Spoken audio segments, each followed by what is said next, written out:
বাংলাদেশের মূলধারার দাওয়াত ও তাবলীগের মেহনতের বিশ্ব ইজতেমা 2019 এর তৃতীয় দিনের সকালে হেদায়েতি কথার কিছু চুম্বকাংশ আপনাদের সম্মুখে উপস্থাপনের চেষ্টা করছি। নিউজ আপডেটসের পক্ষ থেকে আপনাদের সবাইকে স্বাগত জানাচ্ছি। হেদায়েতি কথা 19/2/2019 ইংরেজি।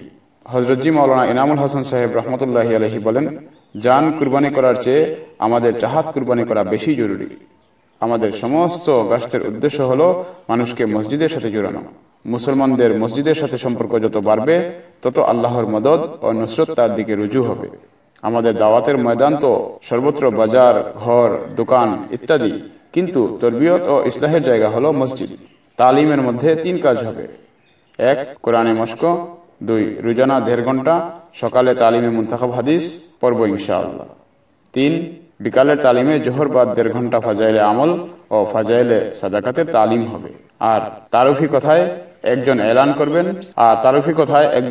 করবে আর যার বয়ান থাকবে তিনি সাহাবা রাদিয়াল্লাহু তাআলা আনহুমদের ঘটনা বর্ণনা করে সাথীদের দিলকে তৈয়ার করে 3 দিন জামাতের সাথে বেডিং সহ সময় দেওয়ার জন্য তাশকিল করা। ইবাদতের জন্য সবচেয়ে উঁচা আমল হলো নামাজ। জামাতের মধ্যে থাকাকালীন নয়, ওয়াক্ত নামাজের ইহতিমাম করি ইনশাআল্লাহ। নামাজের মধ্যে করনেওয়ালা ধ্যান, ফাজাইলওয়ালা ধ্যান, মাসাইলওয়ালা ইলম, আল্লাহর ধ্যান এবং ইখলাস নিয়ে আসি। জিন্দেগিকে সুন্দর বানানোর জন্য আমাদের নামাজগুলোকে সুন্দর বানাই।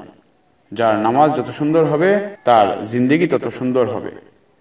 প্রিয় দর্শক, হেদায়েত পরবর্তী যে দোয়া তা আমরা ইজতেমার দোয়ার দিনই আপনাদের সম্মুখে উপস্থাপনের চেষ্টা করেছিলাম, বা আমাদের চ্যানেলে ইজতেমার দিন হেদায়েত পরবর্তী দোয়া আপলোড করা হয়েছিল। প্রিয় দর্শক, মূলধারার দাওয়াত ও তাবলীগের মেহনতের গুরুত্বপূর্ণ নিউজ আপডেট সমূহ সবার আগে আপডেট পেতে আমাদের চ্যানেলটিকে এখনই সাবস্ক্রাইব করে দিয়ে পাশের বেল আইকনটি ক্লিক করে আমাদের সাথেই থাকুন। পাশাপাশি হেদায়েতি কথা থেকে বাছাইকৃত এই চুম্বকাংশ কথাগুলো নিজের জিন্দেগিতে নিয়ে আসি এবং অন্যের জিন্দেগিতে এসে যায়, এই জন্য অন্যের নিকট পৌঁছে দিয়েও আমাদের সাথেই থাকি। দেখা হচ্ছে পরবর্তী কোনো নিউজ আপডেটসে। সেই পর্যন্ত বিদায় নিচ্ছি।